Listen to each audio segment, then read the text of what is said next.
तो तुल्य अनुपात के पहले एक चीज़ आप लोग को हम समझाते हैं, पहले भी हम बताए हुए हैं, तुल्य भिन्न। कौन भिन्न? तुल्य भिन्न।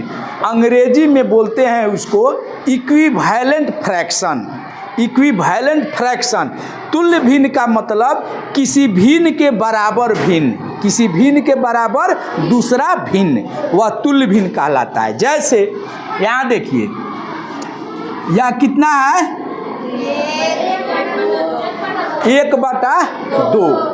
अब यह 1/2 जो है, अंश ऊपर 1 है और हर 2 है।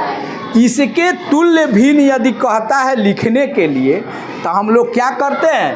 1/2 का तुल्य भिन्न कहेगा कि 1/2 के 5 तुल्य भिन्न लिखिए। कितने तुल्य भिन्न? 5 तुल्य भिन्न लिखिए। तो 1/2 का पहला तुल्य भिन्न लिखेंगे तो 1 से इसमें गुना नहीं करते हैं, क्योंकि 1 से गुना करेंगे तो परिवर्तन होता है नहीं। तब इसमें क्या करेंगे? 1/2 में अंश में ऊपर भी 2 से गुना करेंगे तो नीचे भी 2 से गुना करेंगे। कोई दिक्कत इससे? चूँकि नियम है कि अंश में जितना से गुना कीजिएगा उतना ही हर में उससे उसी संख्या से गुना कीजिएगा, तो कोई अंतर नहीं होता।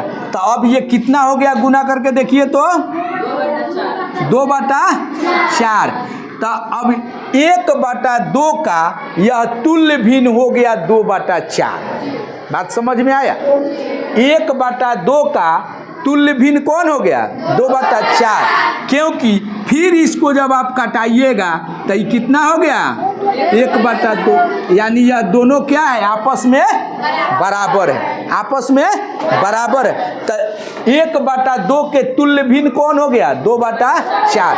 यानी तुल्य, तुल्य माने उसके बराबर, उसके बराबर। बात समझ में आ रहा है? तो 1/2 का पहला तुल्य भिन्न कितना हो गया? ये समझाने के लिए कटा दिए हैं, ये 2/4 ही रहने दीजिए, ठीक है। इसका क्या था? 2/4 तुल्य भिन्न 2/4 पहला तुल्य भिन्न।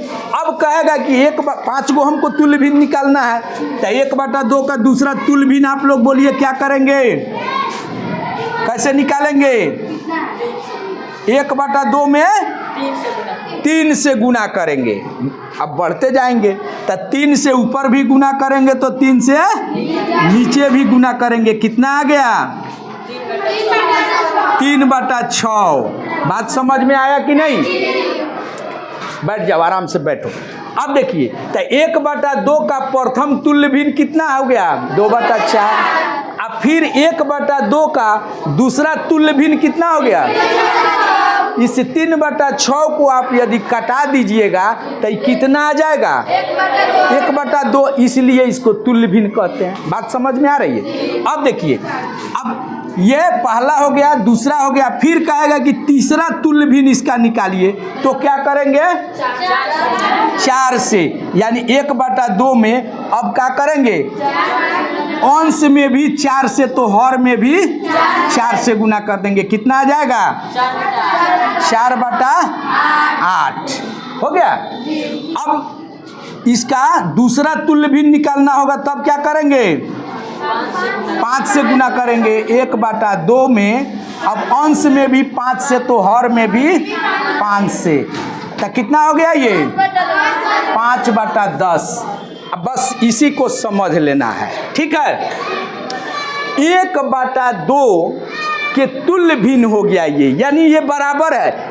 ये उसको 1/2 पढ़ेंगे, इसको 2/4 पढ़ेंगे, जबकि दोनों भिन्न क्या है? बराबर है। अलग अलग पढ़ाएगा लेकिन दोनों का मान क्या है? एक ही है, बराबर है। क्योंकि इसको भी हम कटा देंगे तो ये कितना आ जाएगा? 1/2। अच्छा, 1/2 का तुल्य भिन्न कितना है? 3/6। इसको भी हम कटा देंगे तो कितना आ जाएगा? बात समझ में आ रही है? अब 1/2 का एक और तुल्य भिन्न क्या हो गया? 4/8। फिर इसको कटा दीजिएगा, ये कितना हो जाएगा? अच्छा, 1/2 का अब चौथा जो है कौन तुल्य भिन्न हो गया? 5/10। इसको भी कटाएंगे तो 1/2 आ जाएगा। तो तुल्य भिन्न तो सबको समझ में आ गया। किसी भी भिन्न का तुल्य भिन्न आपसे कहे तो 1 छोड़ दीजिएगा, बाकी 2 से शुरू कीजिएगा। कहेगा कि 10 तुल्य भिन्न निकालिए किसी भिन्न का, तब क्या करेंगे, अंश में भी 2 से और हर में भी 2 से, उसके बाद अंश में भी 3 से और हर में भी 3 से, उसके बाद अंश में 4 से, हर में भी 4 से। तो तुल्य भिन्न तो निकाल दीजिएगा, किसी भी भिन्न का तुल्य भिन्न निकल जाएगा। अब जो है तुल्य भिन्न समझ गए हैं, अब हम लोग को समझना है तुल्य अनुपात। तुल्य अनुपात, इक्विवेलेंट रेशियो, ठीक है। 2:3, 3:5 के तुल्य है। बात समझ में आ रहा है? प्रश्न कह रहा है कि 2:3, 3:5 के तुल्य है, यानी उसके बराबर है, इक्विवेलेंट है, नहीं है। तो कैसे नहीं है ये कैसे बताएंगे? कौन अंदाज से हम नहीं ना कहेंगे कि 2:3 और 3:5 तुल्य अनुपात है कि नहीं।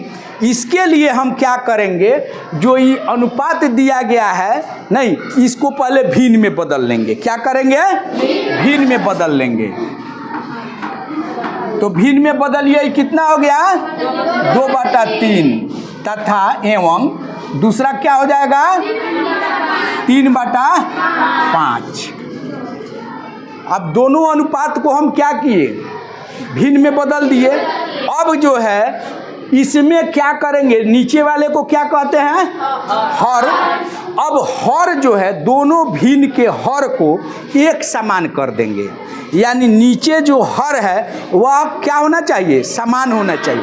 अभी देखिए तो दोनों समान है, यह 3 है यह 5 है, नहीं, दोनों समान नहीं है। तो अब नियम है कि दोनों एलसीएम निकाल लेते हैं। क्या निकाल लेते हैं? एलसीएम, लघुत्तम समापवर्त। तो 3 और 5 का लघुत्तम कितना होगा? 15 हो जाएगा। यानी नीचे जो है भिन्न में कितना होना चाहिए? हर। इस भिन्न का हर कितना होना चाहिए? 15। तो अब बताइए कि 2/3 में हम क्या करें कि नीचे हर जो है 15 हो जाए? 5 से गुना कर देंगे। बहुत अच्छा। हर में कितना से गुना कर देंगे? तो हर में 5 से गुना कर देंगे, तो अंश में भी 5 से गुना करना होगा। तो ऊपर भी गुना कर दीजिए 5 से। अब यह कितना आ गया? 10/15। दूसरा जो है इसको भी 15 करना है, इसके हर को। तो इसमें कैसे करेंगे? 3 से। तो नीचे हर में 3 से गुना करेंगे, तो अंश में भी 3 से गुना करेंगे। तो यह कितना हो गया? 9/15। अब देखिए, अब दोनों भिन्न का हर बराबर हो गया। आए? तो जब दोनों भिन्न का हर बराबर हो गया, अब देखेंगे कि ये दोनों भिन्न यदि तुल्य भिन्न है कि नहीं। दोनों तुल्य भिन्न अब है कि नहीं, इक्विवेलेंट फ्रैक्शन है कि नहीं। तो यह 10/15 है, आई 9/15 हो गया। तो ये दोनों इक्विवेलेंट फ्रैक्शन है? नहीं है, चूंकि इसको कटाएंगे तो कितना आ जाएगा? 2/3। इसको कटाएंगे तो कितना आएगा? 3/5। तो इक्विवेलेंट फ्रैक्शन नहीं है। तो जब इक्विवेलेंट फ्रैक्शन नहीं है तो इसमें कौन बड़ा है कौन छोटा है?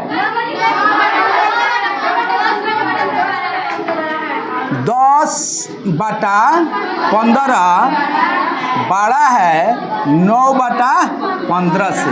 यानी इसको हम लिख देंगे 10/15 किसका है? 2/3 का। 2/3 बड़ा है किससे? 3/5। इतना बात तो समझ रहे हैं? अच्छा, तो जब तुल्य भिन्न में छोटा बड़ा तो नहीं रहता है, बराबर रहता है। क्या रहता है? बराबर रहता है। यह छोटा बड़ा है, इसका मतलब जब यह इक्विवेलेंट फ्रैक्शन नहीं है तो यह तुल्य अनुपात भी नहीं होगा। यह तुल्य अनुपात भी नहीं होगा। तुल्य अनुपात होने के लिए भिन्न को क्या होना चाहिए?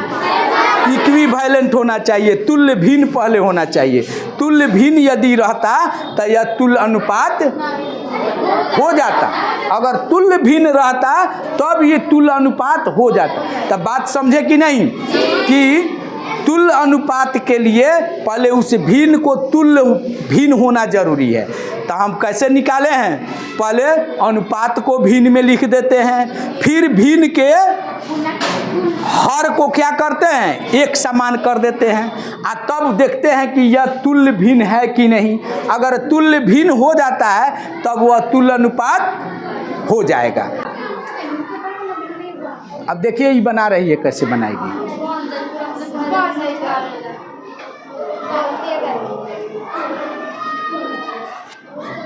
सीखेगी तब न समझा पाएगी, हैं?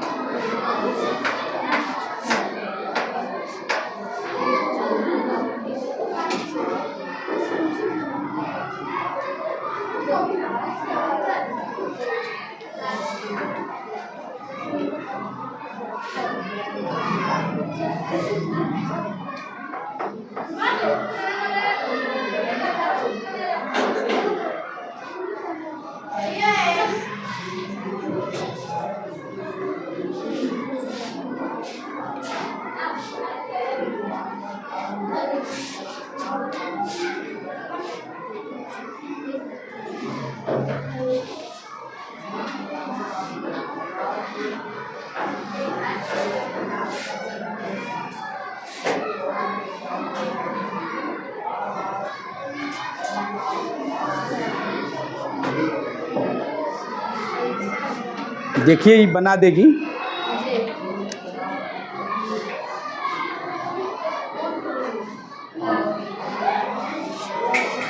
आंसर नहीं, हाँ, दोनों तुल्य भिन्न, दोनों तुल्य अनुपात में है। चलिए बैठिए, अब देख लीजिए।